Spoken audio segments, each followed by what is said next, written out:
boy Mike from the Nothing But Niners crew, and we are back to have a very fun episode here, man. Guys, I'm excited to bring this to you. We got some new stuff that's going to happen today. Woo! So keep your eyes and ears peeled, man. Guys, we want to thank you guys for checking us out here on the YouTube page. If this is your first time here, you have to make sure you hit that like and subscribe button, okay? Guys, I promise you, if you don't hit that like and subscribe button and turn on the notification bells, you're doing it all for nothing, okay? If you're a subscriber, you should turn on the notification so you know when we do these impromptu videos, all right? Guys, check out the website also. It is www.nothingbutniners.com. There's going to lead you to a bunch of great articles written by a bunch of great people, a page dedicated to the fans of the 49ers, a page for the faithful. You send us your game day gear, and we'll post it up there for you. Free of charge, guys. Let everybody know that you love this team, okay? Also, make sure you see that page, that website, and check out our different social media pages. Our Twitter and our Snapchat handles are exactly the same. They are nothing but the number 9 ERS. So make sure you give us follows over there, all right? And then you can hit us up on Facebook and Instagram. Those are Nothing But Niners, spelled all the way out, okay? Now, you guys already know I'm 49ers Mike _NFL. And then my man Nick is here with me tonight. Nick, what's going on, baby? How you doing over there? What's up, baby? Chilling, man. We are getting to the nitty-gritty parts of preseason and almost week one. I'm so excited about this. Got a lot of news to talk about today. Like Mike said, you can give me a follow on Twitter as well at 49erfaithful365. Check me out over there on Twitter as well. And yeah, man, I'm excited to talk about this tonight, Mike. Yeah, man, we got a lot of stuff to talk about. The 49ers have had a bunch of transactions happening. I'm also going to give my 53-man roster breakdown. Now, normally we would like to do this following the Thursday night game, but I'm in a wedding this weekend. So tomorrow, I'm getting my wig done. And then after that, I have the rehearsal for the wedding. And then I have the actual wedding day. And I'm not going to be available until Sunday. And by then, all the 53-man roster moves will have happened already. So I'm going to do that tonight as well. Nick is going to critique me and tell me I'm crazy for wanting guys on this team, and I'm okay with that. That's what we're all here for. Thank you. So we got a lot of stuff to talk about, man. I don't even know where to start, honestly. We have some news.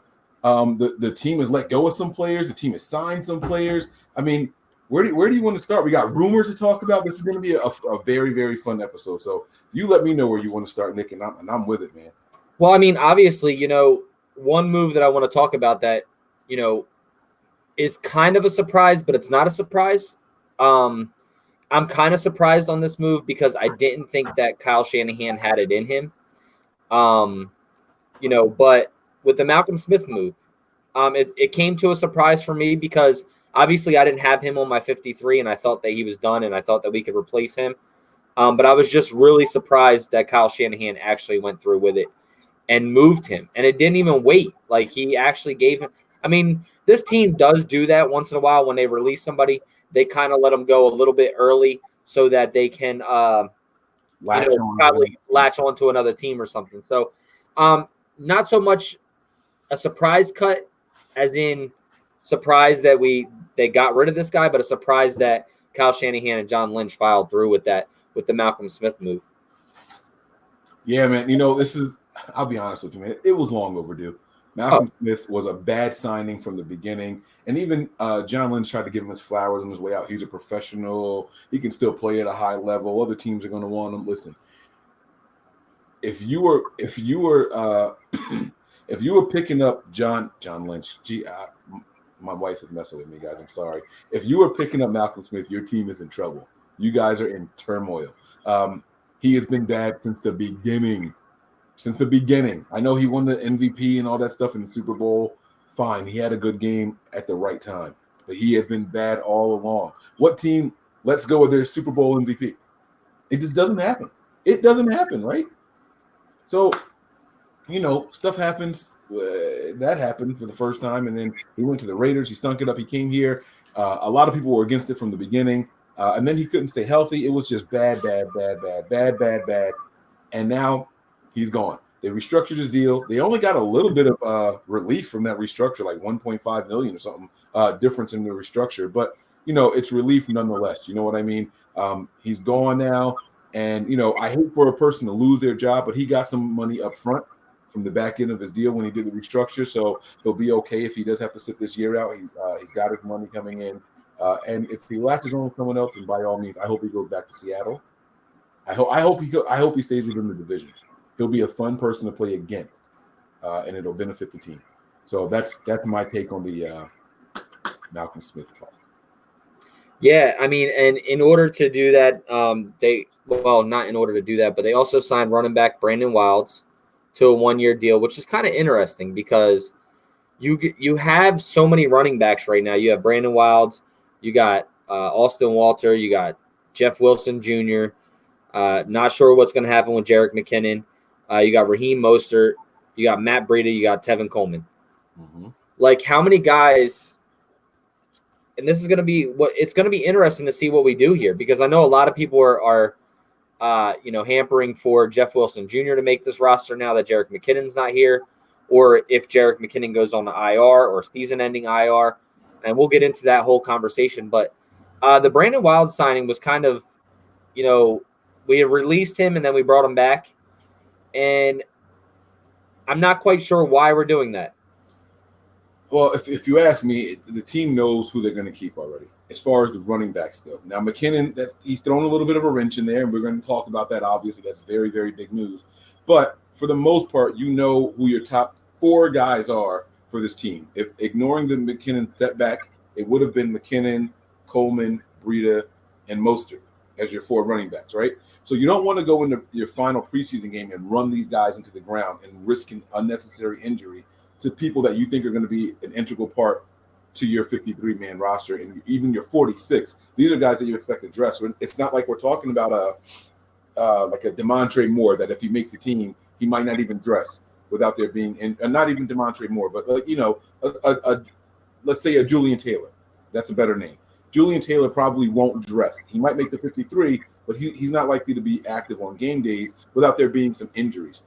And so you want guys to come in here and be able to run like Wild, like Walter.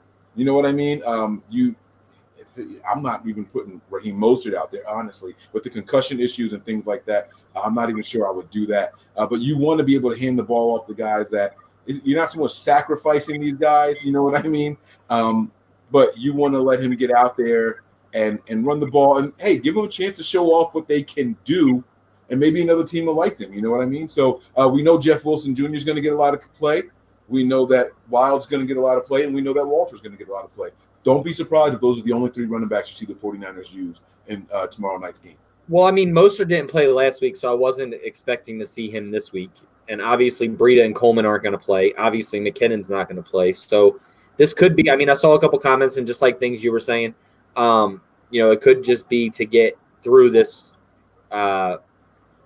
preseason week 4. Big shout out to 4-9 Bloodline, man. I haven't seen my man in mad long. So he's back. So I just want to say what's up to him. I missed his presence on Twitter, man. That's my dude. I found him on Instagram, though. I won't tell nobody. But I found him on Instagram. I haven't seen him on Twitter. I haven't seen him since last year. So good looking out, 4-9. What's up, man? Yeah, haven't seen you forever. Respect. Yeah. So I mean, it's interesting. I mean, I like Brandon Wilds. I like Austin Walter. You know how I said that before? I thought, both of them were playing pretty well because you didn't get to catch that first game. So it'll be interesting. You know what was interesting about I wasn't impressed too much with Walters or Wild, I'll be honest with you. I mean, they were serviceable guys. Don't get me wrong. I'm not trying to, shit on anybody or anything like that. They were serviceable guys. But what was interesting was the counter move for that was that we let go of an offensive lineman, Willie Beavers. And it's not that Willie Beavers was some world beater or anything like that, but offensive line is probably one of our weakest groups on the entire roster right now. If Joe Staley goes down, I have no idea who's going to play tackle. You know what I mean? We hope Joshua Garnett, who returned to practice, can come in here and give us something at guard. But our backup center has been Ben Garland. He's been playing pretty well, actually, at the center position. But Lakin Tomlinson, we don't know if he's going to be 100%. You know what I mean? Like, Najee Tehran has been up and down, depends on what side of the line he's on and where he's at. I just couldn't believe that they were already letting go of offensive linemen. That was one of the transactions that happened just 2 days ago, just yesterday on the 27th. Yeah, with Willie Beavers and Dylan Day. Yeah. So we had 2 offensive linemen waived, Dylan Day and offensive lineman Willie Beavers, which Willie Beavers was not doing good at all. And I don't know, man. That name just kind of throws me off anyway. Willie, it's like Leave it the Cleaver Beavers, Willie Beavers. I had way more inappropriate jokes for his name. I mean, Well, yeah, I'm trying to his name keep is Willie. I'm trying to keep it appropriate. So I don't want to be called anything again. So but yeah, so Dylan Day and Willie Beavers. So those two obviously released, but like you said, it's kind of interesting because right now we have, Justin Skule, Staley, McGlinchey, Garnett, Tomlinson, Person, Richburg. Maybe it's because Richburg came back and is practicing. And then Ben Garland can slide back out to guard now instead of playing center. And then, which I'm not sure if Richburg's playing this week. I think they said they were going to take it by this week just to see if he'll get him a couple snaps. But I wouldn't expect to see him out there. I'll be honest with you. I wouldn't mind putting him out there just for a couple of maybe the first series, just the first series. Yeah, and that's what I'm saying. Like, even if it's just a 3 and out, or even if you get a first down, just pull him back out. Like 3 or 4 snaps, just let him get in there, get acclimated and stuff like that. Because, I mean, obviously that is a big connection with Jimmy Garoppolo. I'm excited to get Richburg back for one of the main reasons is because at a shotgun right now, Ben Garland always hikes the ball below Jimmy Garoppolo's knees. I have not seen anything that has been above his knee, like at the knee area. So nothing way above his knees. That's not like right there. So that's kind of been an upsetting thing for me with Garland. But Garland has come a long way from week 1 to week 3, being able to get to the second level, the ability to get out there and block. He's been fine. So hopefully, this injury to Weston Richburg, I didn't realize it was so bad because he had to have his thigh reconnected. That sounded crazy. I don't even. He played through that. He literally played the entire season through that. So that could explain some things, man. So hopefully with him being healthy, we get a better, it solidifies that offensive line even more than what it was before. Yes, sir. Yeah, based off of what we saw, a lot of people were saying, "Oh man, here's someone else we overpaid for." They were already, they were ready to call him, guys like Malcolm Smith. You know what I mean? They put him in there with with himself, Malcolm Smith. Hell, even Quan Alexander. A lot of people felt like we overpaid for these guys as free agents that we picked up, and then you find out that he played through some kind of injury. Then you find out the extent of it. Now, we knew that he was playing through injury as soon as the season concluded, but we didn't know how serious it was. And when you tell me that he had to reattach his thigh, like where you know how much meat that is? Like, what do you? All right, anyway, I don't want to get into it. So yeah, let's finish up with these transactions really quick over the last couple of days. We signed a couple of DBs. One of them is Chris Campbell. It was a 1-year deal, and then they also signed someone to a 3-year deal, and that is our guy Jordan Holland. And for those of you who don't know, we actually had the privilege of interviewing Jordan Holland here. It was a nice long 2-hour episode, and he stayed for the entire thing, man. He talked with us the entire time. He was such a gentleman, and he's been through a lot, so he's got a great story. He'll be wearing number 40. You guys make sure you look for him in tomorrow night's game. I'm going to be getting my hair done, but I'm going to be watching on my phone. I got everything downloaded on there so I can go ahead and pull it all up. You guys make sure you check out Jordan Holland tomorrow when he's out there playing. Nick, any thoughts on those moves? No, I mean, I'm not sure what the whole, I'm happy for Jordan Holland. Like I really am, especially with his story. It was just came to me as a surprise as signing another defensive back. You know what I mean? So, well, 2 of them, Yeah, two. And, because the other one was Chris Campbell. So, and Chris Campbell was to a 1-year deal and Jordan Holland was a 3-year deal.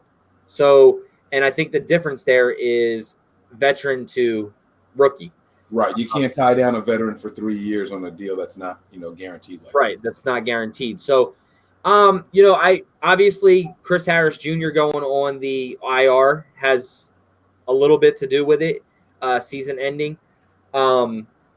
bringing one of those guys on, but I'm not sure about why 2, and maybe they just want to keep some other guys fresh. So I have a theory about that, and I'm going to tie that in with the next guy that we also signed was that wide receiver Nick Williams, I believe his name is, right? I think that when teams sign guys right before the final preseason game, So those 3 days before the final preseason game, I think they have made up their mind on guys that they want to make the roster. And so let's say they were deciding on Emmanuel Mosley, right? They're like, damn, like we really like this guy. Let's go review the film. You know what? We like him. Let's not risk him. Let's go sign a corner. You get what I'm saying?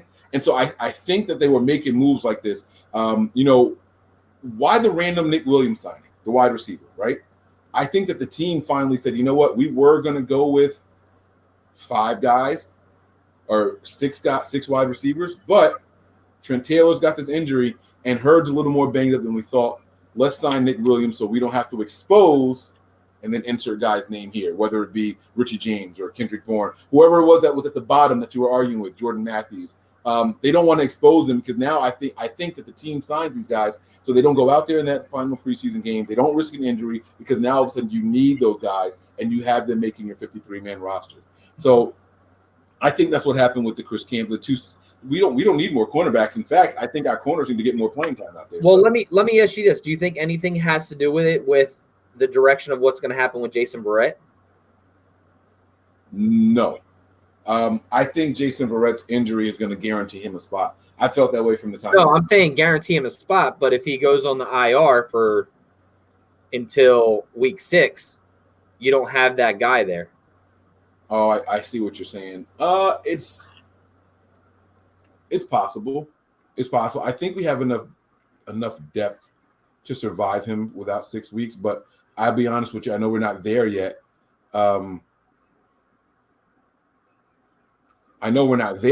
But we have I do have him on my 53-man roster. So hopefully that fixes itself later, and it'll we'll see. If we end up putting him on the side, then we'll adjust. I'm just asking the question because you always ask the question as, are these coaches really telling us the full story? And that's why I'm trying to kind of ask you that, because we haven't heard anything about Verrett. We haven't heard it's likely he plays week 1. It's not that he plays week 1. Nobody's asking the questions about Jason Verrett. So we don't know. So, obviously we're not there at team facility. So I'm just kind of interested to see where Jason Verrett is at in his recovery. Yeah, no, I get you. I get you, man. And, it might be, I don't know. We'll have to see. What's next though, man? I mean, is that all the that was all the actual transactions, right? Transactions, yeah. All right. So then what do you want to get into now? We got some news. So we kind of teased about Jerick McKinnon. Why don't you start with that? Yeah, so I mean, John Lynch was on KMBR today, stated that obviously Jerick McKinnon practiced yesterday, and he came out in a brace. He had that the shots for the knee tendonitis approximately like 2 weeks ago. Same thing D Ford went through, and then he came back, and some odd reason he had another flare-up of some sort. What that flare-up is, I don't know. I don't know exactly what it is to the extent. But this is kind of interesting because now you're at a point now where this year with Jerick McKinnon, and I've been big on wanting to see what McKinnon can do in this system. And I'm to the point now where I'm just like, IR him for the rest of the season so he doesn't have to count against the 53. You can't cut him this year because it's too much money lost. It's like, I think it's $7.5 million this year in dead cap that you lose, compared to next year, it's only $2 million. So you're saving $5 million. If you IR him this year, he doesn't make the 53, or he doesn't go on the 53, count against your 53, or do you IR him for a designation of return since he's already, and then count him against your 53, and if he's feeling better in week 6, week 7, it'll actually be longer. It'll be 8 weeks or 7 weeks because of the fact of the bye. So, because our bye is so early, it's in week 4. So he's not playing that week either. So really he would only miss 5 games. So I'm just kind of interested to see what happens with this whole Jerick McKinnon thing, because You got other guys on there. You know that I wasn't big on Mostert. I've been coming around a little bit on Mostert, but you got other guys that can fill that spot. And I think you're good with Coleman, Breida, and Mostert. And, stashing another guy on the practice squad, whoever it may be, Brandon Wiles, Austin Walter, or Jeff Wilson Jr. I don't think any of those will get picked up off the practice squad. I don't think there's enough tape of them out there. Not to say Jeff Wilson Jr. is not a hard runner. He does have some fumble issues, but he's gotten better with that. He does have explosion. He does have speed. Don't really see him catching out of the backfield as much as other backs. But there's still that chance of him going on the practice squad. And once going on the practice squad, will he be picked up? And that's where we're at kind of now, which is a good thing for the Niners. We're worried about putting people on the practice squad because we're worried about people picking them up because we're cutting good players or moving good players down. So I'm not sure what's going to happen with this whole McKinnon thing, man. I'm totally confused with the whole situation. I wish I could guess what's going to happen, but I really can't. I really couldn't even tell you right now. Yeah, so time is going to tell us what's going to happen with this guy. All I know is this, man. If they wanted to let him go, let him freaking go. People are worried about the dead cap and all that stuff. Look, the money is already accounted for. The 49ers, the NFL released their list of the cap hit, salary caps for this season. We have $25.5 million. Right, and we have the 6th highest cap space. That $11-12 million that's dead cap, it's already accounted for. It's not like if you cut them, you drop another $12 million. It's already accounted for. It's only 7, but not 12. But I know what you mean. No, this year is $12 million. The dead cap space for him? I thought it was 7.5.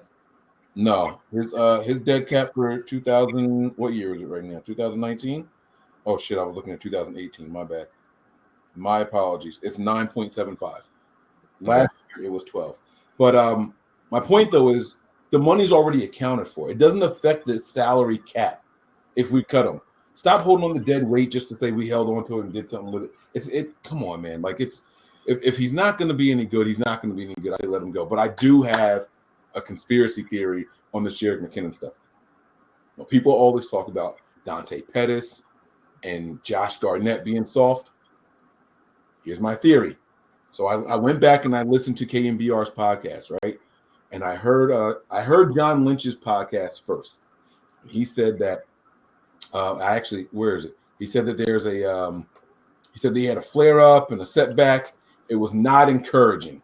Okay, a setback at practice. He had a not encouraging setback at practice. Okay, and I was like, damn, and that's what the headlines blew up and Twitter went crazy saying, IR this guy, cut this guy, da da da da. Okay, fine.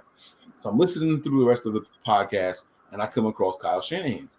Kyle Shanahan's interview with them was immediately following practice. There was no film review yet. He hadn't talked to McKinnon yet or anything. And they asked him, how's this guy coming back from practice? How's that guy? How did Jet do? You had your Christmas present last year, and when you opened the package, it was broken. You sent it back in for a warranty, and he's back. How's your Christmas present looking? Kyle Shanahan said he looked fine in practice. There weren't any issues. Nothing happened. We eased him in there slowly, but I haven't talked to him yet. We have to see. So my thing was, what changed between John Lynch's interview and Kyle Shanahan's interview? Right? If there was a hit, they would have known it. If he fell awkwardly, if he twisted something, if anything physically happened to him in practice, Shanahan would have known that and acknowledged it while he was on the air. He said that there were no problems, but he hasn't talked to him yet. So to me, that tells me the team pulled him to the side. They spoke to him. How do you feel? What's up? What's up? Feels a little tight. I don't know, man. I don't know if I'm ready for this. I don't know if I'm ready for this. To me, it sounds like the team didn't find anything wrong with him, but they're going based off of his word and his word alone. Because you're not going to force him back in there if he's saying he's not ready. And so I think that's what the significant, not encouraging setback is. Because John Lynch even didn't say what was wrong with him. He didn't say there was a bruise. It was someone else. Tom Palacero tweeted out that his sources said it was a significant flare-up. They're just going to say that because that's what's coming. That's the most common thing with a knee issue, right? Like swelling, yeah. Inflammation, yeah. Right. That's the most common thing. But he's been running. He's been cutting. So why is all of a sudden he's going to flare up now that he's back in practice with pads on? He had the brace on. You know what I mean? So I think that's a little bit of speculation on Tom Pelissero's sources part. I'm not going to question Tom. I'm going to question his sources. I think that this whole thing is about the words of McKinnon, not about anything that physically happened to him. That's my theory. Yeah, I see somebody in here said that the doctors are ones that checked them out after every practice and noticed his knee was swollen. I mean, obviously, you're going to have knee swelling. But Lynch would have said that. Lynch would have said there was swelling in the knee. In his interview, he didn't say that. They didn't. Right, but he may have not known that right after practice. If it was that quick after practice. But Kyle Shanahan said nothing about it. And then all of a sudden, John Lynch said it today. Right. So that's where maybe the doctors just didn't look at him yet. And, because the pressers are normally right after practice. Mm-hmm. And John Lynch was right after practice. So maybe there just wasn't that time frame. So I don't know, man. They normally meet with our media first, and then they do the outside media, the KMBRs and the what's the other one that's out there? 95 the game. 95.7 the game, yeah. Yeah. So they do those after they meet with the local media. So, Yeah, so I did find those right numbers though. It was $5.7 million in dead money, and the $50K that was earned as a workout bonus, so zero cap relief on that for this year. And then next year will be $2 million dead money with $6.8 million savings. I don't think he earned that workout bonus. He wasn't active yet. I don't think he earned the workout bonus. Yeah, so if he didn't earn the workout bonus, it'd be $50K in cap savings this year, with 5.7 in dead money, and then $2 million dead money next year with 6.8 million savings. So that's a big difference in numbers. But I mean, either way, this guy's gotten paid and hasn't done anything. So it's the same as Malcolm Smith right now. The other thing is, are the 49ers just, if they're seeing a little bit of swelling, are they just taking it as, we don't need him right this minute? Like, let's shelf him. Let's do this and bring him back and give him that extra 2 months of getting it right. That's where I'm confused. That's where I'm not sure what this team is going to do. Yeah, I'm not sure, man. I'm not worried about it. I'm going to give you guys my 53-man roster prediction, and I'll explain myself in there with what I did with everybody, and we'll just go from there. So, I don't have much else to say on it for now. All right. What other news do we have to get to, Nick? We're talking about negative stuff. Let's be a little positive here. Lynch also said a couple of other things there. All right. Nick Bosa is certainly in play for week 1. Not that he's certainly playing, but he's certainly in play. What does that mean to you, bro? To me, certainly in play is like right on the edge. Right on that edge, it could go either way.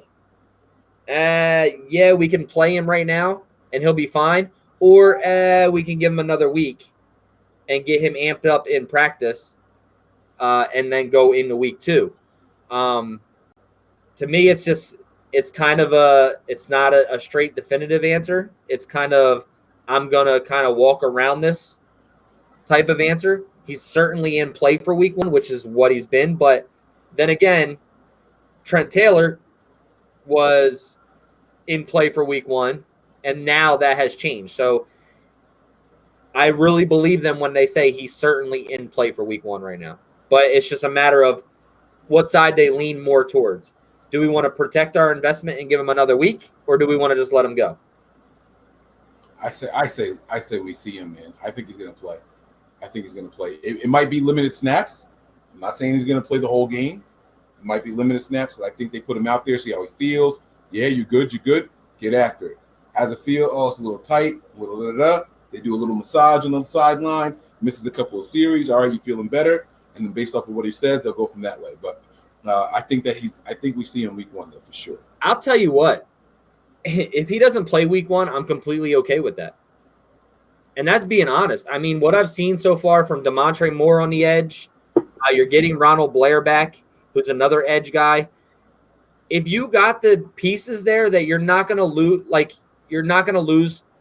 I don't want to say you're not going to lose a lot of production, but you're not going to lose production because you'll still get production from those two guys. They're not like, it's not a Solomon Thomas on the edge. You're going to get that production with a DeMontre Moore if he makes this team, a Ronald Blair, and even if it's just passing downs. If you want to give him that extra week, give him the extra week, because I'd rather have him for 15 games than come back and hurt it and then he's missing 4 games. So to me, you have those other guys that you can put in there right now, even whether it's Ronald Blair, DeMontre Moore. Why rush it? Like, why rush it? And that's where I'm at right now. I'd be okay either way. If he plays, I'll be happy as shit.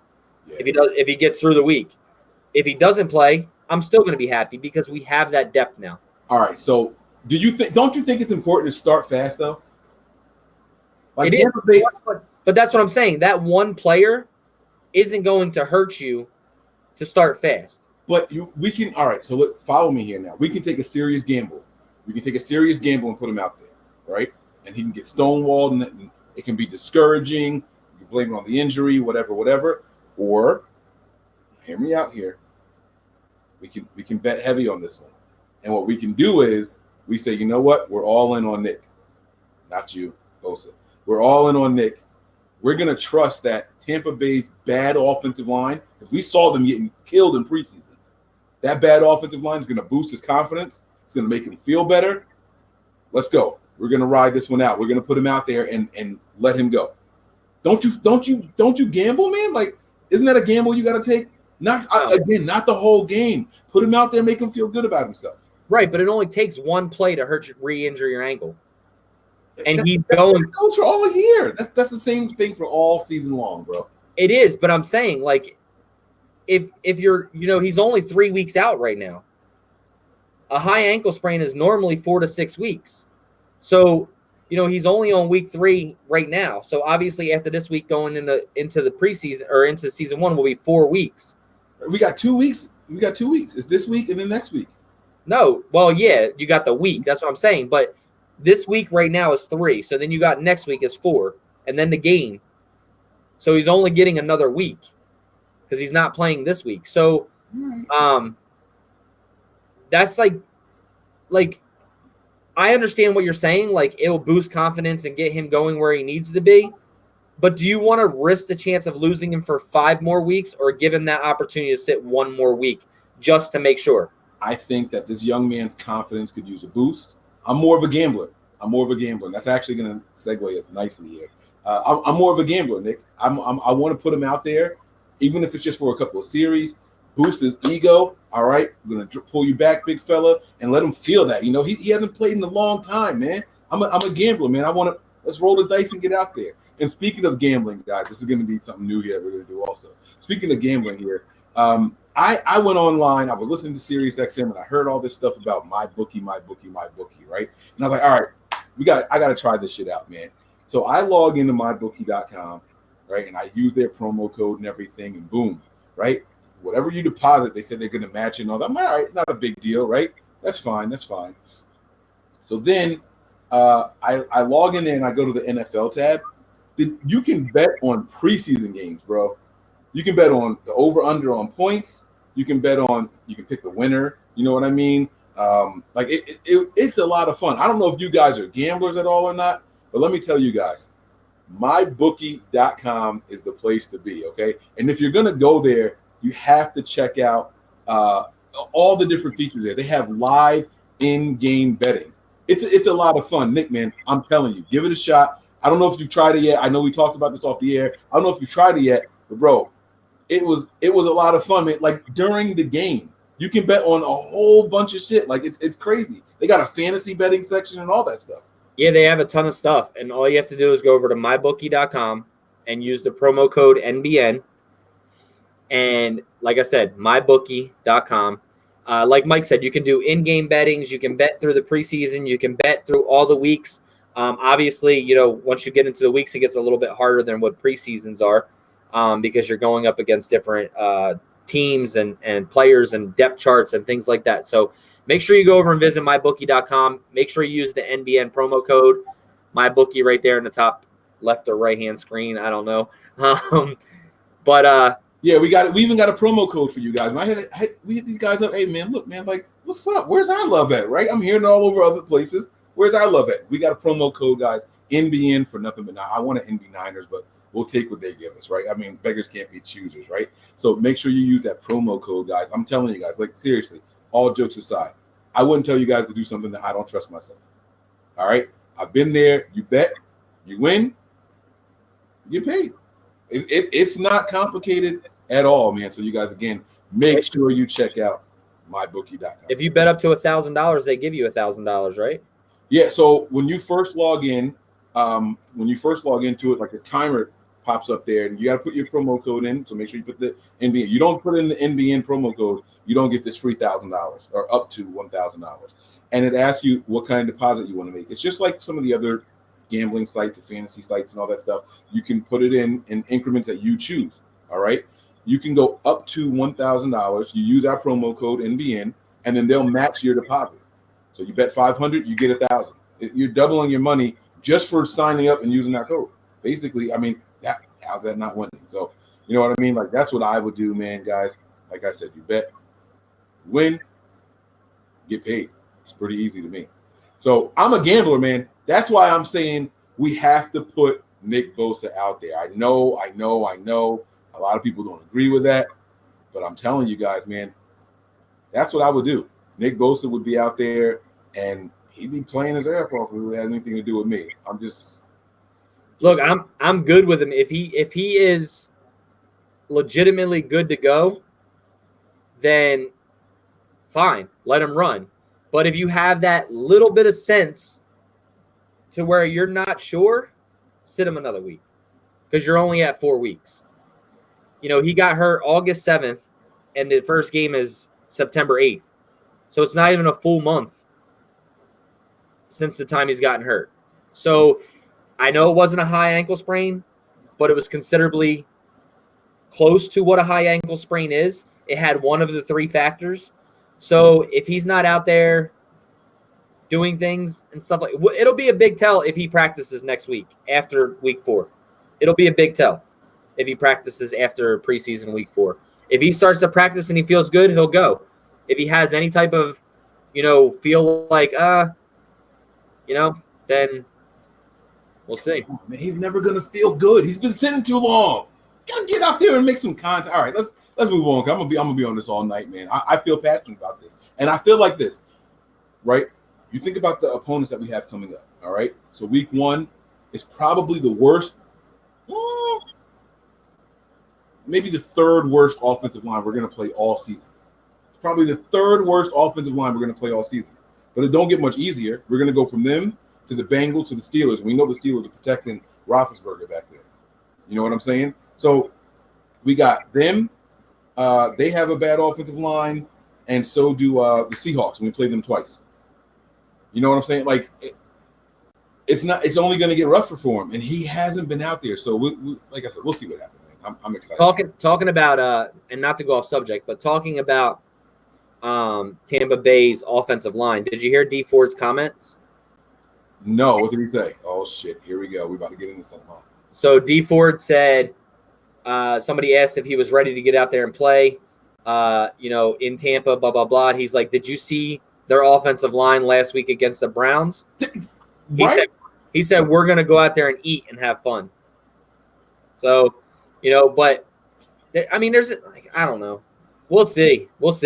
You know what? Let's talk about this really quick. Our defensive lines look pretty good in preseason against the run. The pass rush has been up and down. We've seen guys like Moore. He's shown his worth.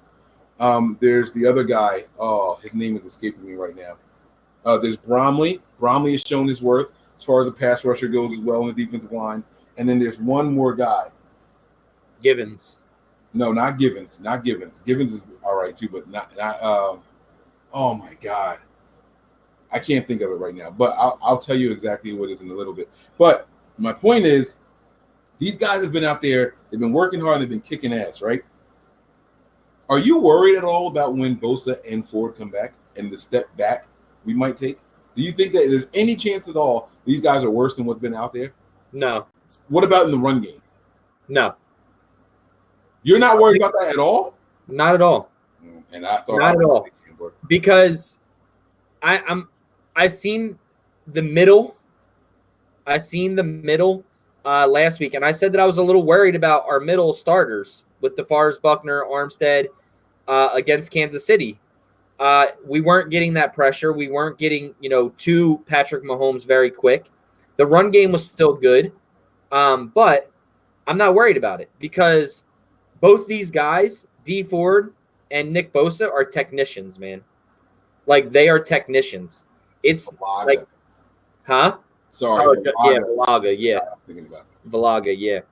They're technicians. They play off of technician. Like, how they play the game is always the same. They know what their moves are going to go to, things like that. Obviously, Nick Bosa hasn't played in a while, but he is very technical. Like, his feet and his hands work so well together. Where D Ford is a technician as well, with speed as well, and a bull rush. So I'm not really worried about losing anything from them because they are definitely two better players than what's been out there. They haven't played, bro. They've been out for a long time.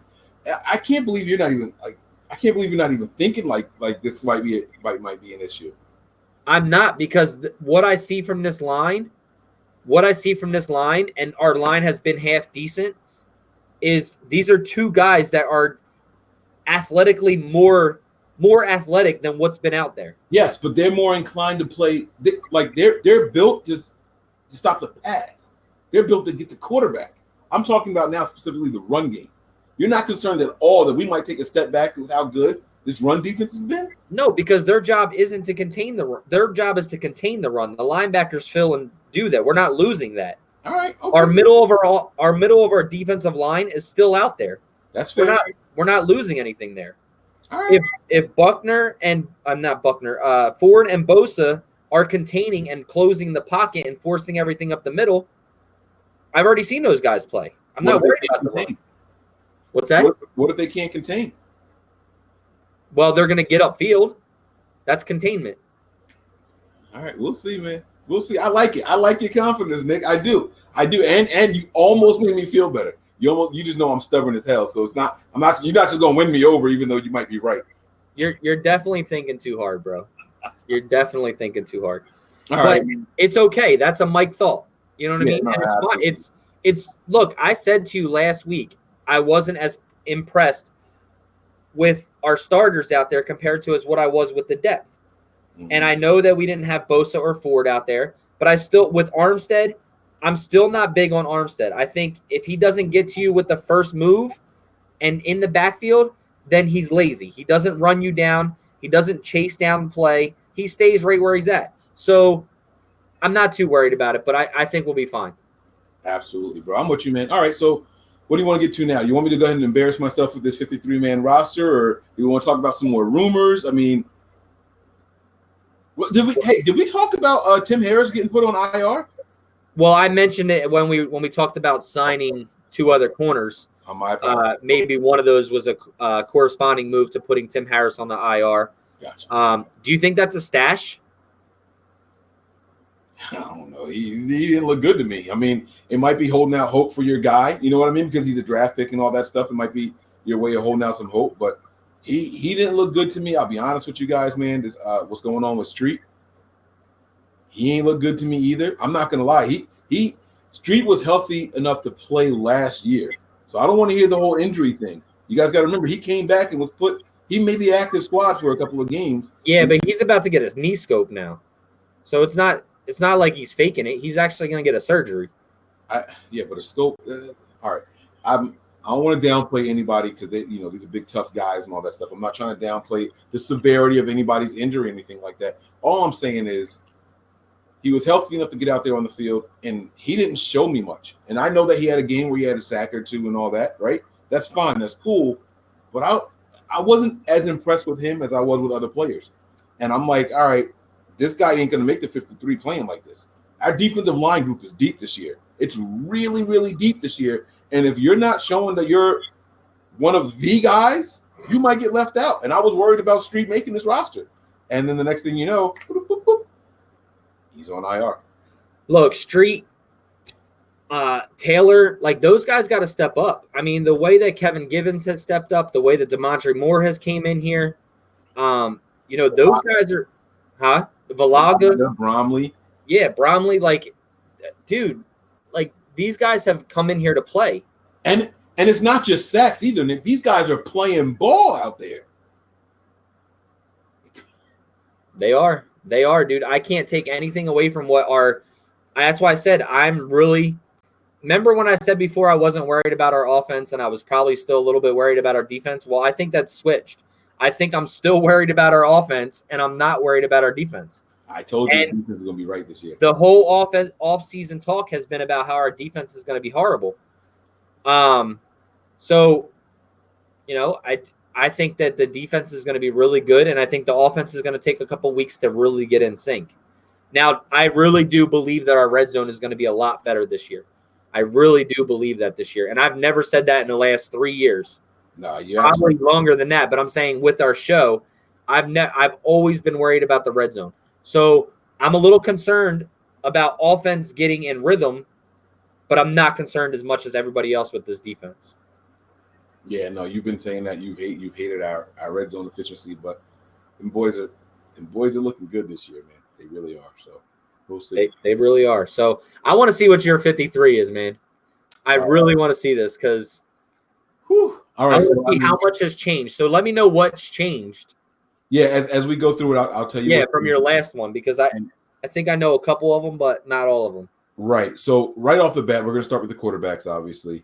Let me see where is that at? Oh, there you go. You got it. All right, my man.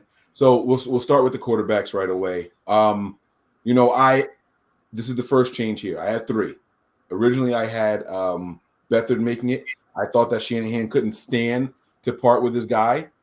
It's not that I think he's going to get traded or anything. I just don't think that there's room for him with what's going on with the wide receivers and now possibly with McKinnon. They're going to need an extra roster spot. I think that the team and the injuries have forced this dude to have to be let go. He hasn't outplayed Mullins. He didn't during the regular season. He didn't this offseason. And so I think it's going to be Garoppolo and Mullins. Now, let me ask you this. Do you think we're going to see a big difference this week? Like, would you read into what we see this week? Do you think C.J. Beathard plays 3 or so quarters? Yes. He didn't play last week? I do think that he plays the majority of the game for sure for us. If there's 7 series, he's probably going to play 5 of them. And unfortunately, I have to do this without the privy of seeing the game first. And I do think that there's a couple of guys whose my opinions could be changed on based off of this last game, but I'm not gonna do that now. One of the guys I actually wrote in because I'm assuming he's gonna have a good game, and I'll let you guys know when I get there. But this is it's not quite fair.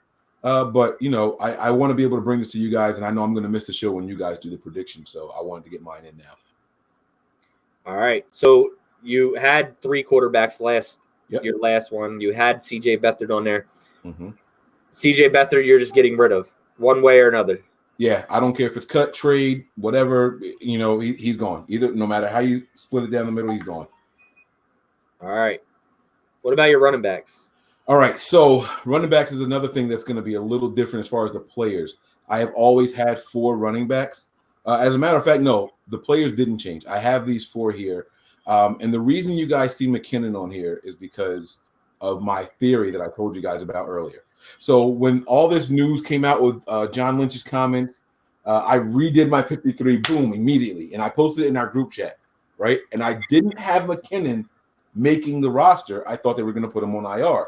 Instead, I had Jeff Wilson Jr. in McKinnon's place. All right? And this is one of the guys that I said this 4th preseason game is going to be paramount for him and whether or not he makes the 53-man roster. I think the Niners would want to stash him, but I'm just not sure he's going to clear it.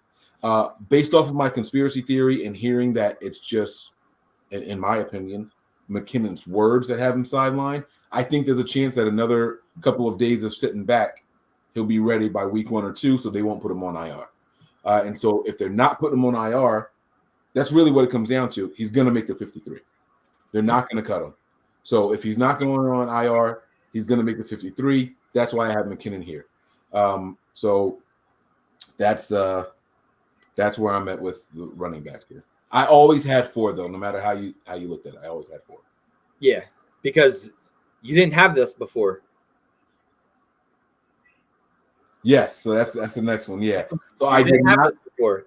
Right. I had 4. I had 4 running backs, and I did not have Kyle Juszczyk making the roster. And I know people are going to say I'm a hater and all that stuff, but I was looking at it from this standpoint, right? With all the speed and the blocking ability of specifically McKinnon, we didn't need Juice. I thought that a 2-back set between Juice and Breida, or Breida and Coleman, or any combination of those 3 was better than Juice and Breida, or Juice and Coleman. I thought that the dynamic would be more explosive, more fun to watch if it was the 2 running backs instead of a running back and a fullback. I still believe that, but with McKinnon might be maybe sidelined and them using him lightly, now I do think that we have to have that lead blocker in there for those guys. I'll tell you what, something needs to be done with Coleman, because he couldn't even see a hole to save his life last week. Yeah, and that. So if you're going to be a lead blocker with Coleman, you better. That was behind Juice though. There was a couple of runs with Juice out there with him. Yeah, and holes. If he would have literally made a single little cutback to his left or to his right, he had holes that he could have just ran through. He looked so tentative last week. So I don't know, man. It'll be interesting. All right, on to the big one.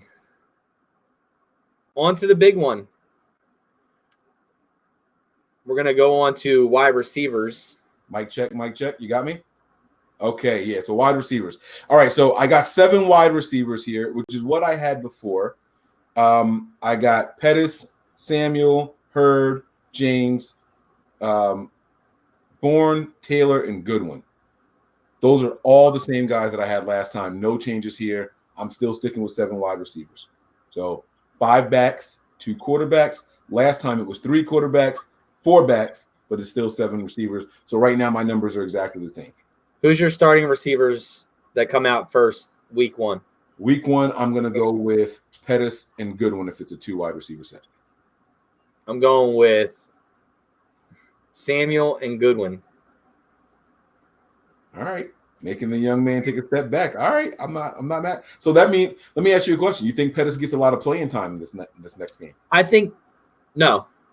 He's not going to play because this is groin. He's not playing. Oh, that's right. Yeah. Oh, that's right. He's not playing at all. Not to say, like I said, it's not to say that Dante Pettis is going to get cut, because I think that he deserves to be on this team. It's just a matter of, well, I've been saying this for 3 weeks now. What is his role going to be? How much is he going to play? I think we're going to see there's going to be all different combinations of receivers on this field this year, and which is a very intriguing thing to me. It's very interesting to see what it has. All right, so you got Richie James. Before we move on here, I was very tempted to make this just 6, but let me tell you guys why we can't do that now. The 49ers don't have the liberty of taking just 6 wide receivers. Trent Taylor and Jalen Hurd are both injured still, which means that going into week 1, we're only going to have 4 active wide receivers. They can't do that. You can't. So you're forced now to keep 7 guys to make up for those 2 guys not being active. Those are going to be the guys that don't make the 46 for week 1. You have to have 7 wide receivers now. You have to. Who do you think's playing the slot until Taylor's back? I mean, Shanahan hasn't shown it in preseason, and we know that he likes to not show things. I wouldn't be surprised to see Goodwin in the slot. I wouldn't be surprised to see Samuel in the slot, and I wouldn't be surprised to see James out there. I could see him mixing it up, like you said. You said it just a couple seconds ago. There's going to be a bunch of different combinations of wide receivers out here, and I think he's going to move them all over the place depending on who we're playing and all that stuff. So matchups. Yeah, absolutely, 100%. And you know what? I shouldn't say this. I am going to say it though. Don't be surprised if you see a couple of running backs coming out of the slot. There was that play where it happened in preseason, where Breida was in the backfield, but they lined him up in the slot. Yeah, that's the touchdown. The touchdown one. Yeah, Breida's touchdown play. He came up and lined up. Yeah, he came from the slot position. So we're going to see a lot of guys filling in that role as needed. It's going to be based off of matchups and things like that. So yep. Interesting. I'm going to get into what I would keep or change on that because you're going to do your show, so don't. Right, I'm going to do mine. So, all right. So next up is tight ends. Right. So this hasn't changed at all. I got the same three guys here: Kittle, Smith, and Dwelly. I've never been one of those guys that was high on Levine Toilolo. I like his size. Everyone knows I'm a guy who's talking about, I want the big guys. I want the red zone threats and all that stuff, but he just never made it for me. So he's not going to be the guy. I see someone asking Mike, who'd you have for the running backs? It was the main four guys. I don't think Raheem Mostert, holy smokes.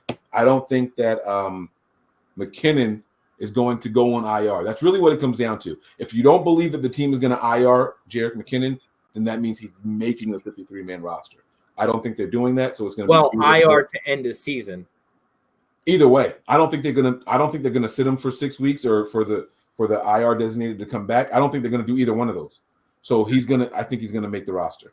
Yeah, I was just clarifying, people if people don't think they're going to IR him. So, all right, so we're on tight ends. So you said Kittle, Smith, and Dwelly.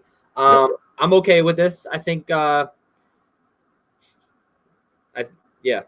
okay. There's nothing special here. The only, like I said, people are going to say that we're if Kittle's not out there, we're going to take a step back in blocking. All right, and Dwelly's a pretty decent blocker. He can get better, and he's gotten better, and he'll continue to get better. You get better from what? Repetition, and he hasn't gotten all those reps as far as being a blocker. So he'll get them, he'll improve, and I'm not worried about it at all. All right, this one's interesting. Yes, this is actually very interesting. This is stay the same. So when you guys see my offensive lineman breakdown, this is the tackles. I only have two. It's the two obvious ones, Staley's and McGlinchey. We lost our swing tackle in Coleman when he went down. So I think the Niners took a step back. When I was going through the offensive line, I felt like I was thin at the position itself. All of them, all five offensive linemen. I felt like I was very thin at the position, and I wanted to add more guys. But as I looked through the list, I'm like, this guy ain't going to make it. That guy ain't going to make it. It's one thing to keep guys. It's another thing to say this guy's just not good, okay? So my 53-man roster is constructed of guys from the 49ers. I don't think this is going to be the finished product. I think that there are going to be some guys who get cut. We might even trade for some guys.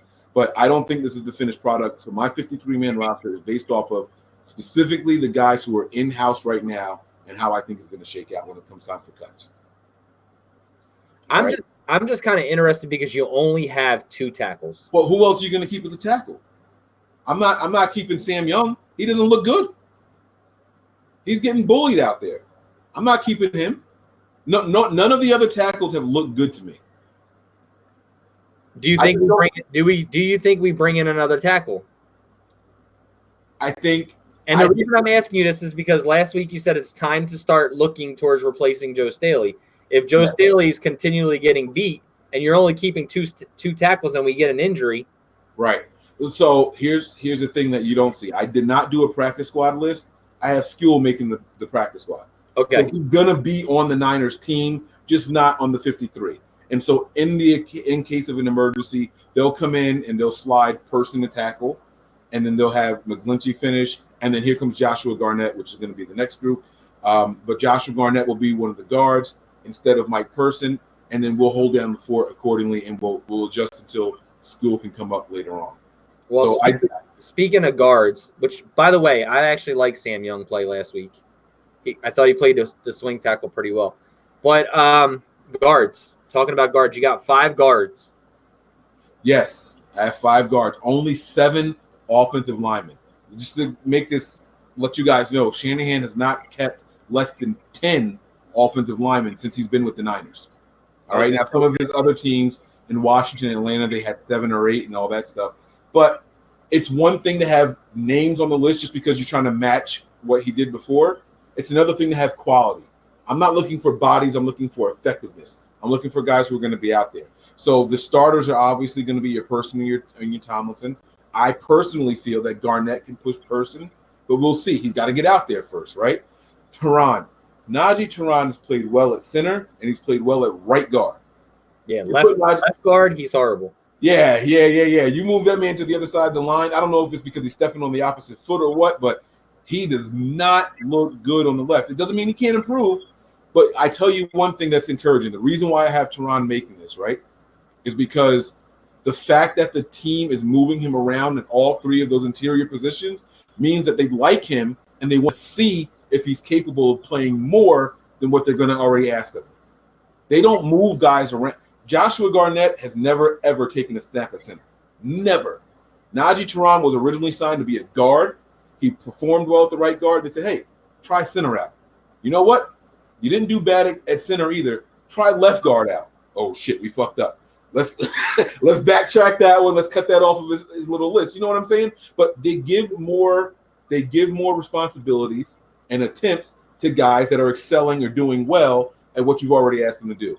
Najee Tehran has earned the roster spot, which is evidenced to me by him getting the attempts at the left guard spot. I wouldn't put him there, but he's going to make it. And then obviously Garland. Garland has actually looked really good at center. He's looked really, really good at center, and he can play both of the guard spots also. So you have two guys that can swing back and forth, technically three, because Person can do all three also in the guard positions. Tomlinson is locked in at your left. Garnett should be locked in at your right, and all three of the other guys are interchangeable. And then you have a little bit of versatility at the centers with Tehran and Garland. So you have some backups all across the board. You know, I think Tehran is one of those guys that will be on the 53, but I think he's one of the ones that will get moved if we add somebody else. If that makes sense to you. Like, I think he's probably the number one guy that will get pushed down to a practice squad or cut if we can add somebody else with that waiver wire too, which hopefully we're going to add a tackle because we only have two tackles right now. So we're definitely going to need some help at the tackle position for sure.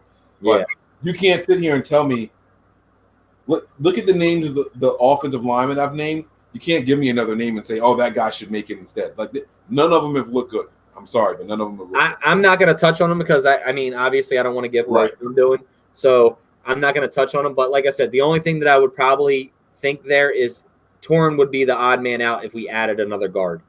Right. Out of that list. All right, so then moving on to center. Yeah, so obviously I just have the one. I explained about the three guys that could go in there in total if needed, Garland as well as Najee. So I got Weston Richburg in there. I'm not sure he starts week 1, but he's definitely going to make the 53-man roster. All right. So, I mean, we'll see what happens. I hope his thigh attached correctly and he's holding in place. Don't want to see that fall off in the middle of the game. So, Weston Richburg is my center. Hey, wait, really quick. You dropped your thigh. Really quick. My offensive linemen, that changed. That was a change. I have 5 now. I only had 4 before. Okay. I had Person, Tomlinson, Najee Tehran, and Ben Garland. I did not have Joshua Garnett making it last time. Right. So I remember. I was supposed to be pointing out the differences. That was a difference right there. Yep. Center Richburg, and then DBs, man, corners. Yes. So this number has not changed. However, some players have changed. I kept 7 last time. I still have 7 here. And this is where I'm going to get a lot of shit from the chat, so I'm not even going to look at it. I got Richard Sherman, Akello Witherspoon, Jason Verrett, Emmanuel Mosley, DJ Reed, Jimmy Ward. I have Jimmy Ward listed as a corner last time also. And here's the new name, Dante Johnson. I know that people hate Dante Johnson, so I'm going to focus on him to start this, right? Dante Johnson was bad when he was here. He went to Seattle. He was bad over there, right? But if you watch preseason film, what you've seen this year, Dante Johnson looks really freaking good. And I swear to you guys, this is not my jersey bias. To be clear here, I didn't have Dante Johnson making it last time. I had Quan Williams in there instead of Dante Johnson. Not that they played the same position, but that was my 7th exchange guy, okay? Now, here's the thing. Why does Dante Johnson look different, right? He was drafted for his physical profile during bulky days. He wanted the 6 foot plus guy. He wanted the long arms, the athletic build, and fast, right? He was looking for guys to fill what they were doing over there in Seattle. He was looking for that type of guy. It didn't work for him here. You can call it for whatever reason. He was in his own head. There were times where Dante Johnson flashed, and then he just flat out fell off a cliff. The team moved on from him. They brought him back, and Dante Johnson looks good. What's different about Dante Johnson? He's not faster than he was before. He's not bigger. His arms aren't longer. So what's different? Guys, it's coaching. You have to believe in coaching. We got someone else back here for the secondary coaches. It's not Halfley anymore. It's the Joe Woods effect. It's also preseason. No, because he's always had good preseasons. Always. No, that's not true at all. No, that's not true. He's actually had some bad plays this preseason. Yeah, but he's been better this preseason than he was in previous preseasons. He has been significantly better. But when it comes to, I'm still not. I mean, he's had a hell of a camp, but I'm still not sold on him. I'm still not sold on him. He's had a good camp in the long. I'm not cutting a Kwan Williams for a Dante Johnson, but I'll get back to Kwan Williams in a second. I'll let you guys know why he's off, and then we can debate that also. So I know people are going to say, "Oh, Johnson was going against the backups and third stringers." Wrong. He's been out there against the starters. He's been out there against the starters. He's been out there against the backups and everyone else. He has played significant snaps, and they have targeted him. They have targeted Johnson consistently. The boy is playing ball. Don't take my word for it. You go on Twitter and ask your favorite DB expert. You can go pull up PFF if you want. You look at anything that tells you how good players are, and I promise you they will tell you that Dante Johnson is playing his ass off.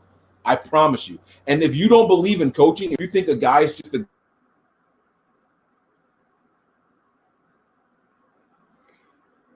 even your computer said, nope, cut this talk. Even your computer said, nope, cut this talk.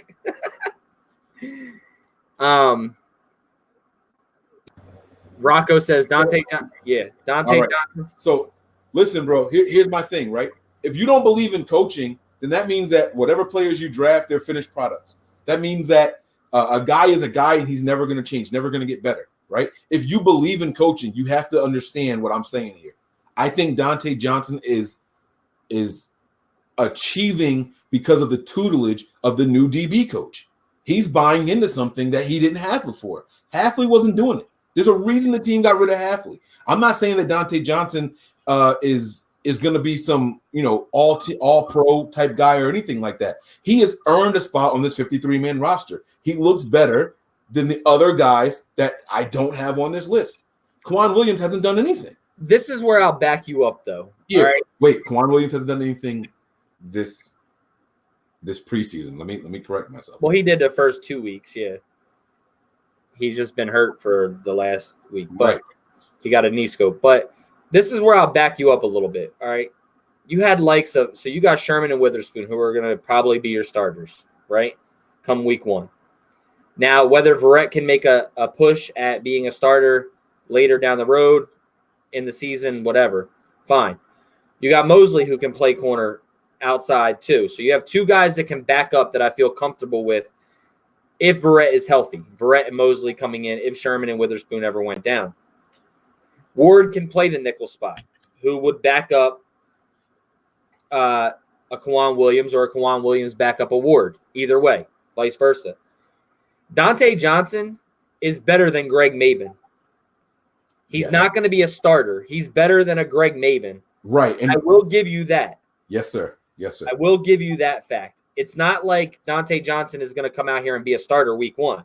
We don't need that. He's going to continually try to get better if he does or if he doesn't. But he's better than coming in if he has to. He's better than a Greg Maben coming in. And that's where I'm okay with it, because he's at the bottom of the depth chart in that corner position. You have 4 guys that are ahead of him as outside corner, right? Where he's not playing the slot. I know Maben has already been cut. That's what I'm trying to say. Maben has been cut already. So Dante Johnson is better than a Maben as a bench piece. Mm-hmm. As a bench piece. So, yeah, Mosley can play the outside. He's been playing the outside. Yeah, Mosley's actually played all three corner positions and played them pretty good. He's played them pretty well.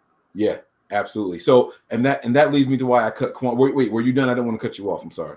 Well, no, and I was just saying, like, to me, I mean, I would make some changes to this, obviously, but people got to understand also Dante Johnson isn't going to be here as a starter. He's not where he was in San Francisco before. He's a depth piece. He's a bottom of the depth chart in that position. So if you look at it that way, it's not as bad as people make it seem, as you're making it seem.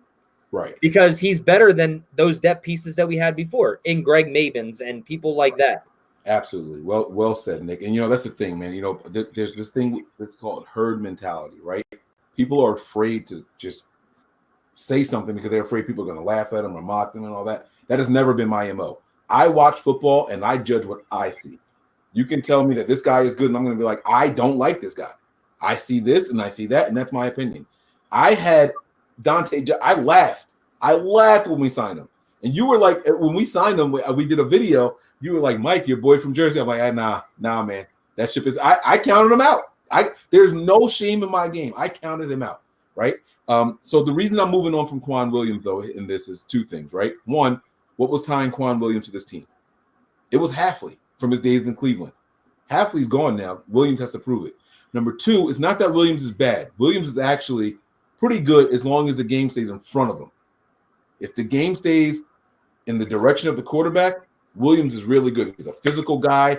He brings an energy to the defense. He energizes the defense. I really, really like what Quan Williams does to it, right? But Jimmy Ward looked better in the slot against faster people. Jimmy Ward was out there playing against guys like Tyreek Hill. You know what I'm saying? Yeah, he only had like a snap or two against Tyreek Hill, though. Don't matter, bro. Mecole Hardman is just as fast. Jimmy Ward was locking these dudes down, bro. I wouldn't say just as fast. He ran a 4.3, Nick. Yeah, but he's not running Tyreek Hill. He's not as fast as Tyreek Hill. All right. I'm not here to argue. I'm not here to argue. He is just as fast. Okay, I'm not going to argue with you. There's only one Tyreek Hill. Okay. All right. I'm not arguing that. I don't want to argue that. I'm not saying that Jimmy Ward didn't look good. I'm just saying. Right. But so I don't know if you guys remember my list here, but I have Jimmy Ward listed as a corner, not a safety. And I've been saying this for 2 seasons now. If I had it my way, Jimmy Ward is my starting slot guy. We don't need Williams if that's the case, because Williams has zero diversity. He doesn't play outside. Yeah, but that's the thing. That's what I was going to ask you. Who do you have backing up Ward? You have Reed? I'd rather have Reed. No, I got Mosley backing up Ward. Mosley, I like Mosley better on the outside than I do inside. Mosley looked good in the slot. He's looked way good in the slot. His feet were good and choppy, exactly how you want them to be. I got Ward in the slot. You can put backup for him there with Mosley. And I think the team wants to try Jason Verrett in the slot also. Now, I've never seen Jason Verrett in the slot, and in fact, he's always played outside as far as I know of his career. No, he played slot in San Diego. He didn't play. He played it like Ward did the other night. They were like he would go inside, he would go outside, but he wouldn't play much on the inside. I think he matches up on a guy. But that's what I'm saying. But he goes and plays in the slot. Okay, it's not like he just physically plays there. He goes with the matchups. Right. But my point, though, and even still, that furthers my point. We have some other options there in the slot without Quan Williams, and so that's my that's my corners there. And I knew that was going to be the big one. And like I said, the only difference there is Quan Williams. Everybody else I had there before. So you replaced Quan with Dante Johnson. Yes, sir. Yes, sir. All right. No shame in my game. Jersey back in the building. What up? Holla at me, huh? All right. My 4 safeties are exactly the same. Tavarius Moore, Jaquiski Tart, Marcel Harris, now Adrian Colbert. They've been the same. This game, I had to list Adrian Colbert without seeing him do anything. And that was hard for me. That was really, really, really hard for me. I personally feel that Adrian Colbert has to have the game of his life to make this roster. So this really came down to, do I think he's going to do it, right? And the reason I settled on yes is because of how good our pass rushing depth has looked. I think that no matter who was out there on the offensive line, Valaga, Bromley, Givens, and more are going to get after the quarterback. And I think that's going to give Adrian Colbert some opportunities to look good. He's not going to have to cover deep where he gets exposed. And I think it makes the team hard to cut him. So that's why. And that's what I was going to say. And I don't want to get too much into my 53 because that's a different show. But where you said Ward Kwan Williams plays better with things in front of him. He's a beast with things in front of him. With this pass rush, he's going to be that much better as a player. And we're cutting him. And we're just getting rid of him. Or Williams, I mean.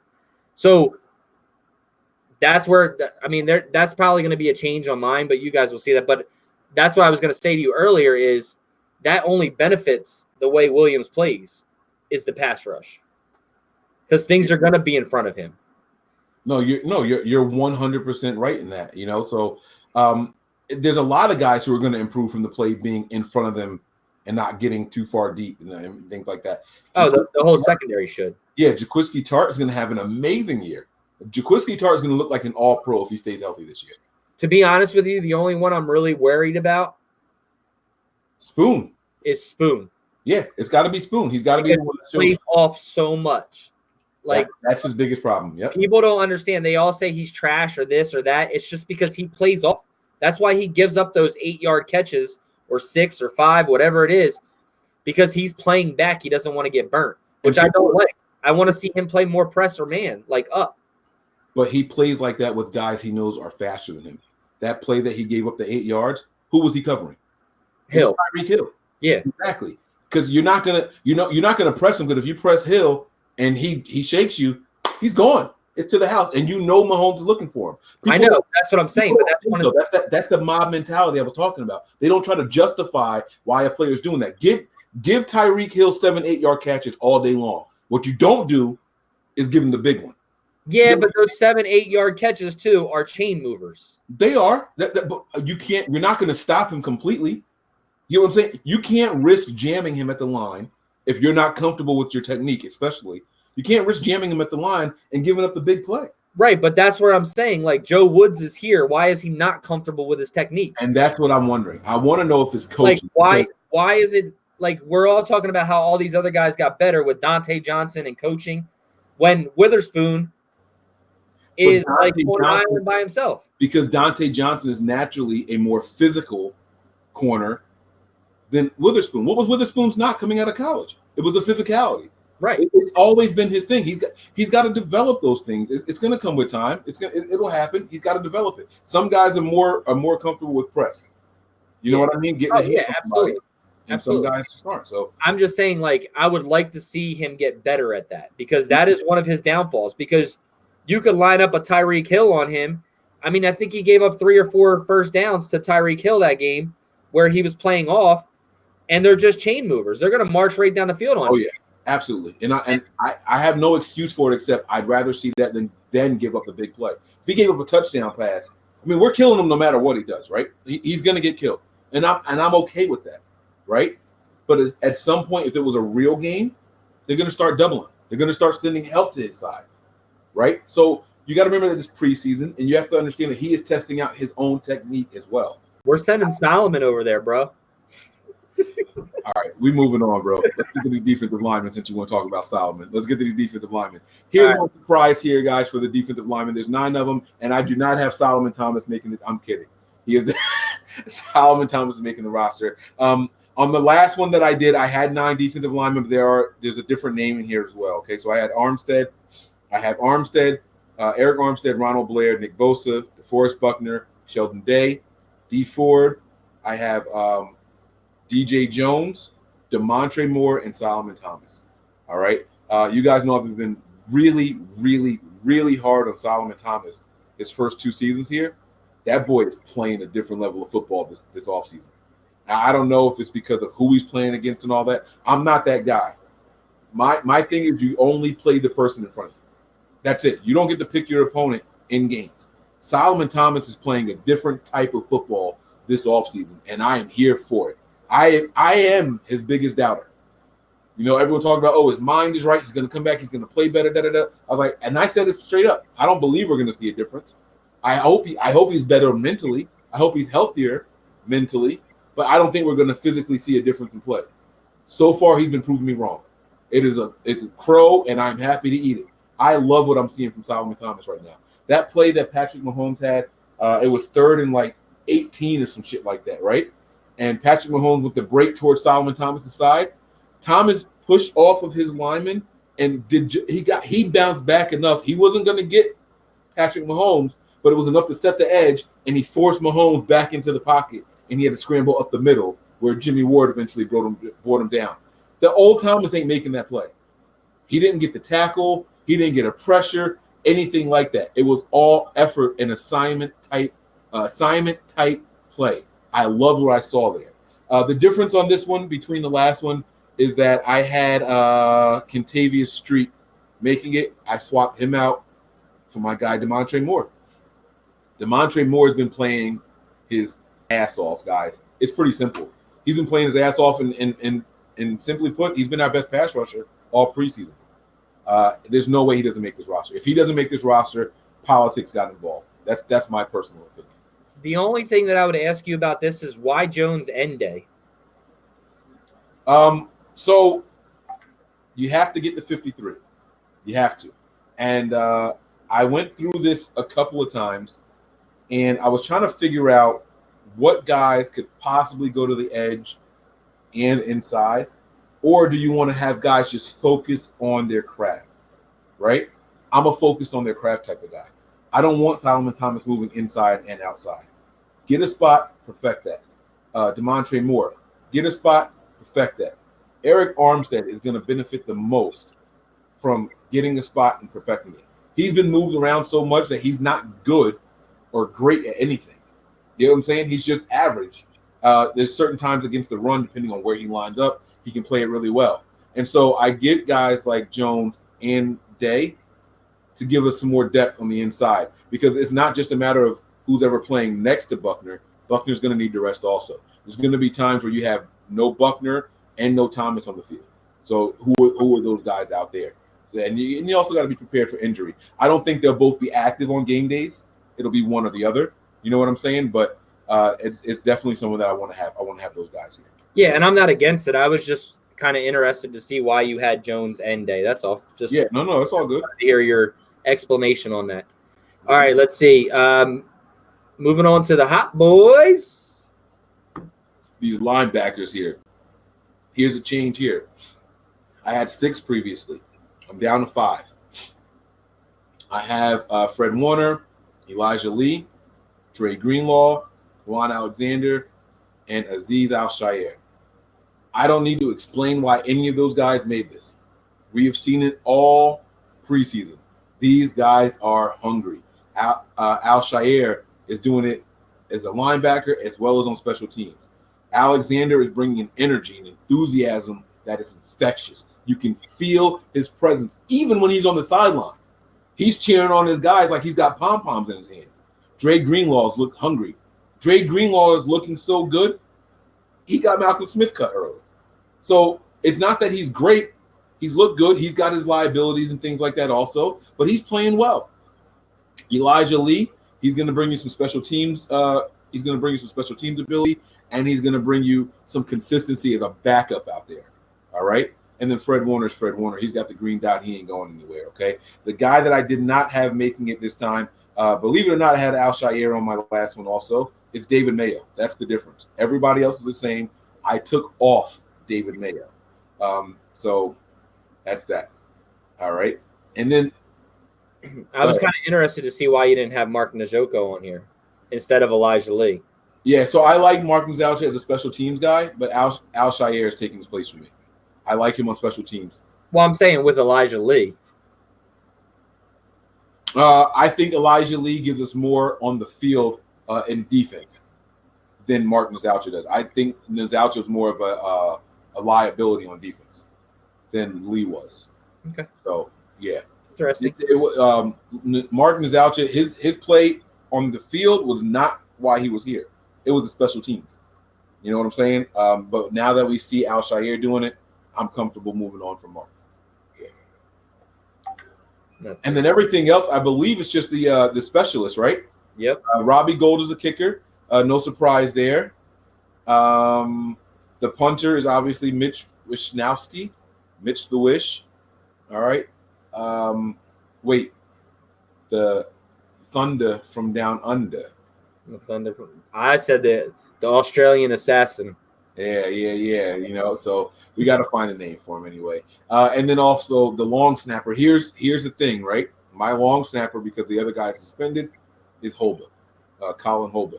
He is my long snapper, not Nelson, not Kyle Nelson. So, You know, Kyle Nelson's been playing too. I didn't even notice that until last week. are you going to give my guy some love? Let his name be shown.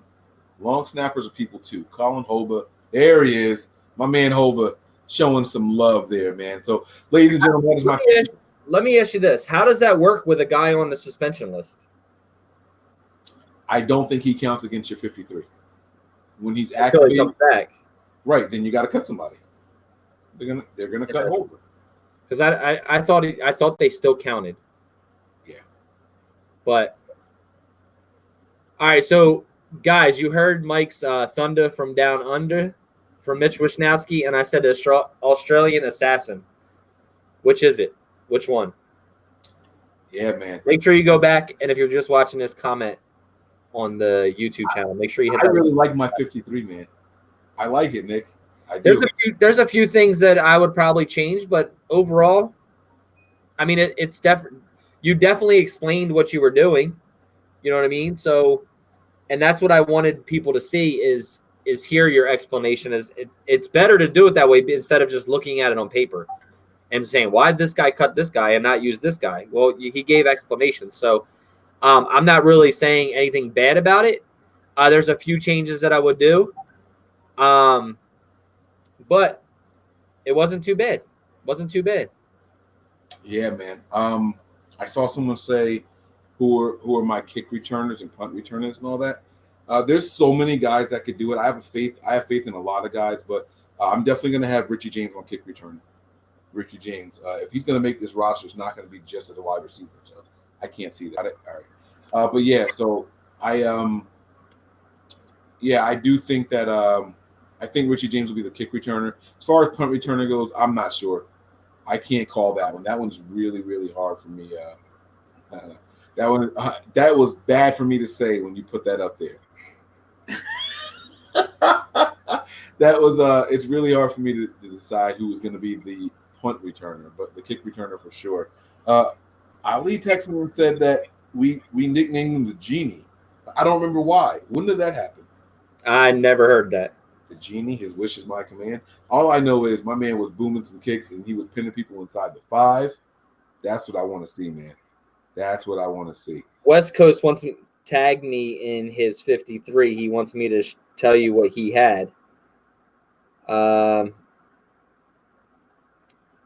thought I was going to get some heat for having Richie James and Bourne make it, and I wasn't looking at the chat the entire time. Maybe I did take some. So we'll just go. Let's just do this real quick. Quarterbacks, he has 3: Beathard, Mullins, Garoppolo. Running backs, Breida, Coleman, McKinnon, IR return, Mostert and Wilson. So he has Breida, Coleman, Mostert, Wilson with McKinnon on the IR to return. That's 8 out of 53. Fullback is Juice. Wide receivers, he has Goodwin, Pettis, Samuel, Hurd, Taylor, James, and Bourne. So 2, 3, 4, 5, 6, 3, 7. Tight ends, Kittle, Dwelly, and Smith, same as yours. Offensive line, Staley, Tomlinson, Richburg, Person, McGlinchey, Garland, Garnett, pretty much the same as yours. Defensive line, Buckner, Armstead, Thomas, Bosa, Ford, Blair, Moore, Taylor, Givens. Wow, 1, 2, 3, 4, 5, 6, 7, 8, 9. Linebackers, Warner, Alexander, Greenlaw, Lee, and Alshire, which is what you had. DB, Sherman, Witherspoon, Verrett, Mosley, Williams, Reed, Moore, Ward, Tart, Harris. So he has all his DBs together. So safeties, he has Harris, Tart. That's it. Oh, Moore. And Sherm, Witherspoon, Verrett, Mosley, Williams, and Reed, and Ward as corners, and Ward as a safety as well.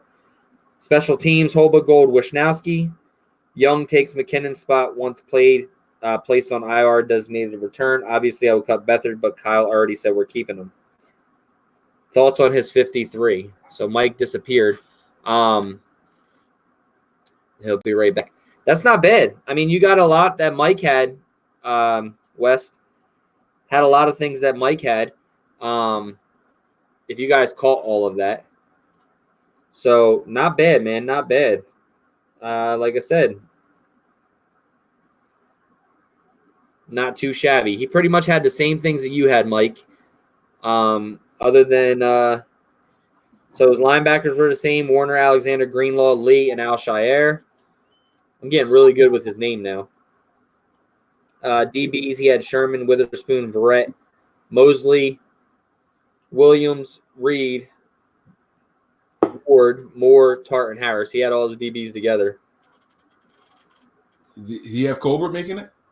No. No Colbert, and I feel like somebody else was missing. Give me the names again.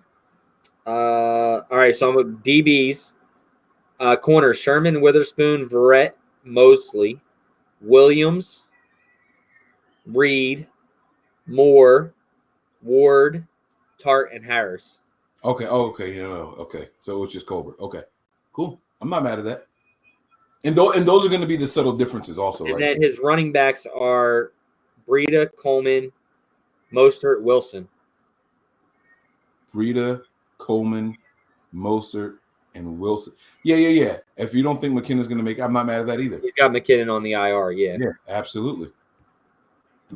So if McKinnon – so somebody said here, David Yang said no, putting McKinnon on IR doesn't go against the 53. Oh, shoot. I just clicked off it by mistake. If he goes on IR with designation of return, he counts against the 53, just so you guys know. If he goes on the IR to end his season, he doesn't count against the 53. Right. He has to make the initial 53 to be placed on IR for designation of return. Correct. Absolutely. Right. West Coast, man, that's not a bad 53, man. I'm going to have my 53 out tomorrow. I'll have it done tomorrow after the game, and then we'll probably do a quick show on it on Friday. Hey, we got a lot of the regulars in here right now, so I want to ask you guys a quick question, right? Just tell me a yes or no. Just type yes or no really quick. I'm getting my hair done tomorrow, and I'll probably be still getting my hair done. You can't hear me? Yeah, I can. Oh, I'm shaking my head. Getting my hair done after the show. If that's the case, yes or no? Would you be mad if I popped in on my phone while I got somebody working on my hair just to chime in real quick on what I saw? Because I'm going to be watching the game from my phone. I just want to know if y'all going to be offended by it. You know what I'm saying? Y'all let me know if you would be mad if I did that. That's all. Just say yes or no for me, and I'll keep a count in my head here. I don't think they would. So no, nope, no, nah. George Medea says yes. Tim Duncan says chime in, Mike. David Corona, no. Mark Espinoza, no. Nah, you do you, Mike. Niner Empire. It's my homie. My man's name is Symmetry. He talking about my hairline. My hairline is great, bro. I got a really nice hairline up here. I ain't even showing my hairline. My hairline's getting worse and worse. My joint is all right, man. I'm all right. All right. West Coast said, nope, I'm going to be deeply offended. West Coast deeply offended. Of course he is. That's my dude. That's my dude. Guys, man, it's getting closer to week 1. If you're going to be in Tampa, shoot me a shout, man. Shout at me. Because I'll be out there with the Faithful Flag Adventures. If you guys don't know what those are and you're on Twitter, check that out. # Faithful Flag Adventures. Good friend of ours, 49er Hodge on Twitter, at 49er Hodge. Does this great thing with the flag, sends it out to different people, goes all over the world. Take pictures with all different types of things. So I want to catch up with a lot of people at the Invasion, which is going to be at 912 North Franklin Street. If you're in Tampa, that's in downtown Tampa, right by the Marriott. It's right by the Marriott from 2 to 5 p.m. on the Saturday before the game. So make sure you guys, if you're going to be in Tampa, hit me up. If you're going to be in Cincinnati, hit me up. I'll be there also. And then obviously we will what is there, 14 of us going to be at the home opener? Oh, yeah. So 14 of us at the home opener. So make sure you guys check us out if you're going to be at any of those games. Hit us up. You can send us an email. And that is nbniners@nothingbutniners.com if you're going to be there. Also, send us your game attire. Send it over to our email. We'll put it up on the website. We'll get that going. Also, get that stuff up there. And Mr. Robot says, go live at the game. We'll be doing some check-ins. Maybe we'll do a halftime report. Maybe you could do a halftime report on YouTube. For sure. Quick one. Really quick, Nick. I don't want to look like I saw the name Exum in here a lot. Exum, yeah, tons. I don't know why. How is this dude getting so much love? I don't understand. I mean, you know what I'm saying? Like he's all right, and I'll be honest with you, he's improved in his time here in San Francisco. I don't want to disrespect him or anything like that, so I don't want y'all to think that. But I'm not. I can't. I don't see anyone to. Who am I putting him here for? You know what I mean? Like what are we doing with him? Whose spot is he taking? That's the real question. I don't know. I think it's okay. This is a good problem to have, even if you like Exum. I think these other guys have had a better preseason. Yeah, I think my biggest problem is where do we put him? Safety, right? So somebody said over Colbert. I don't want if you tell me he's our biggest hitter, I would put him in the box. He's not getting there before Tart. He's not getting there before Jimmy Ward. You know what I'm saying? Like it. I don't know. George Padilla says Harris's spot. I like Harris. I like the energy Marcel Harris brings. The hit. Yeah, I don't know what's up with that at all. No. I can't. Now listen, guys, we could be wrong. We have no idea what the Niners see. You know, we're coming up with this, based on what we see and what we feel. So, and like I said, I would be lying to you guys if I didn't think Marcel Harris, Anton Exum has improved. He has absolutely improved. So it's not to diminish anything that he's done. I just don't have him making my 53. That's all. Everyone can't make it. So y'all stop hating on Dante. Go back and watch your films. All right? Check your Googles. Will I have Dante Johnson on my 53? No, hell no, you're not going to have Johnson on your 53. You will find out tomorrow or Friday. I think we're going to do a Friday because of the fact that if you listen to Kyle Shanahan, he said there will be players cut and then the laters will be cut on Saturday. So I think they're going to really cut a lot on Friday. So I'm going to try to get the show out as fast as I can. Going to try and get some other guys from NBN to jump on with me and do this again. Hey, have you been to? I can't remember. I've been in a lot of weddings. The rehearsal dinners. That's not an all-night thing, is it? Usually it's the rehearsal, then you go to dinner. It's usually like probably 4 or 5 hours. Yeah, shit. That thing starts at like 5:30 or 6. Yeah, it's probably till like 10. I might be able to jump on. I don't know. I might be able to jump on. We'll see. I would love to go through it with you guys after. You know what I'm saying? But I just don't know if I'm going to be able to do it. That's why we wanted to get mine out of the way tonight, man. Well, it'd be great if you can jump on and just narrate, like moderate it. Yeah. So hey, Rose, stop hating, bro. Stop hating. Getting cut. All right. Hey, Manny, yo, how do I block people? Manny, let's go. Freaking haters. We know who's not making next list. Look how excited Nick got. Nick hasn't got that excited in I don't know how long. Look how excited he just got. No, I've come a little bit on Kendrick Bourne. It's just to me that position is going to be up in air because of the injury to Trent Taylor. Well, we have and Hurd. We have to keep 7 right now. Yeah, I think we have to keep 7. And if and when people come back or if people are placed on the IR, it's going to get really interesting. We'll see, man. And like I said, all this stuff is speculation. It's nothing, obviously it's not obvious that this is what's going to happen, but, it's a good thing to have. And, you heard John Lynch, if you watch Brick by Brick tonight, and Kyle Shanahan as well, in the beginning, they said it's going to be a hard decision. This is somewhere that we haven't been. we're going to be cutting players that can play on this football team, which is a good thing to do. So I like where we're at. I'm enjoying where we're at. The health has been up and down, but nothing too serious. Knock on wood. Knock on wood if you're with me, guys. What the hell? That shit drives me insane. But it literally just made me think of that when I was knocking on wood. Mark Espinoza says, bring back Joe Williams for the Jet. No, I'm good. Hey, and shout out to Rick Morabito's family. He is the nephew of the founder of the 49ers. He died today, I believe. I'm trying to look up the date. I'm pretty sure it's today, though. Nephew of the 49ers founder and front office executive on the team from 83 to 92. He passed away, and this was announced today. So, yes, rest in peace to him, his family. You know what I mean? Thoughts and prayers to you guys. Absolutely 100%. No disrespect to it at all. All right. So, yeah, guys, if you know anything about them, prayers up.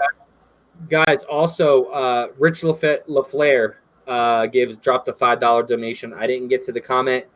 Rich, I apologize for that. Appreciate the donation, though. Oh, I had the stuff we were talking about up. So, RIP, condolences to the family.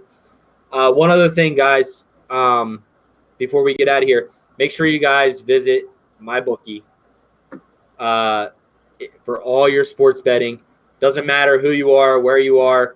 You can do in-live game betting, preseason, regular season, whatever sport it may be. And if you use the promo code, which is right here, mybookie.com, promo code NBN, just visit mybookie.com. promo code and punch in the promo code NBN, and they will match whatever you put into your account up to $1,000. So if you put $500 in, they'll put $500 in as well. For the non-gamblers, that's the best way to win money right there. You're not a gambling guy, put in 200, get 200. That's easy money right there. It's that easy, guys. Like we said, mybookie.com. Check it out. Use our promo code NBN, and happy betting, man. Good luck. Good luck. All right. Ready to get up out of here, man? It's 1 o'clock. I got work in the morning, and my supervisor doesn't know it, but two of my coworkers are getting up out of here. So, yeah, hit that like and subscribe button, guys. Make sure you follow us on Twitter and Snapchat, Nothing But 9ERS, as well as Facebook, Nothing But Niners, all spelled out. There's spaces in between there. Check out our website. Send us over your apparel day, whatever you're wearing game day, to www.nothingbutniners.com. You can check that out over there. Slew of great writers over there, as well as a bunch of good articles and things like that. What's up? I want to issue a challenge to you really quick. I saw a comment really quick and said, I want to bet that Nick's 53 is going to be better than Mike's, right? I like to think outside the box, and I like to challenge people to think also, right? I'm going to issue a challenge to you, Nick. Give me just one risky signing, one risky keep. That's all. That's it. I want you to not be like safe. Give me something edgy. Give me something risky, something that you don't think other people are going to do. I'm going to challenge you to do that. You don't have to do it right now, but when you do your 50 Givens. Huh? Givens. I do think that's risky. Yeah, absolutely. I didn't have him in mind, and I really like the kid. I just don't have him making my 53. Yeah. All right. But that would be a risky pick for me. Yeah. Just off the top of my head. Even Valaga. One of those two right there. Even Daniel Brunskill. That's another risky pick. All right. Cool. But, yeah, so what else was I going to say? You said check out the website, guys. Yeah, check out the website. Yeah. Send us over your apparel day or your game day apparel pictures at NB9ers at nothingbutniners.com. I will throw them up on the website. And if you're going to be at Tampa, check me out. But other than that, enjoy the game tomorrow. We will be back with an overreaction show tomorrow night. Check us out. If you guys want to jump in or join in, let me know. We'll open up the floor a little bit because I know Mike's got some things to do. So if you are available and you would like to join, hit me up, send me an email, nbniners at nothingbutniners.com.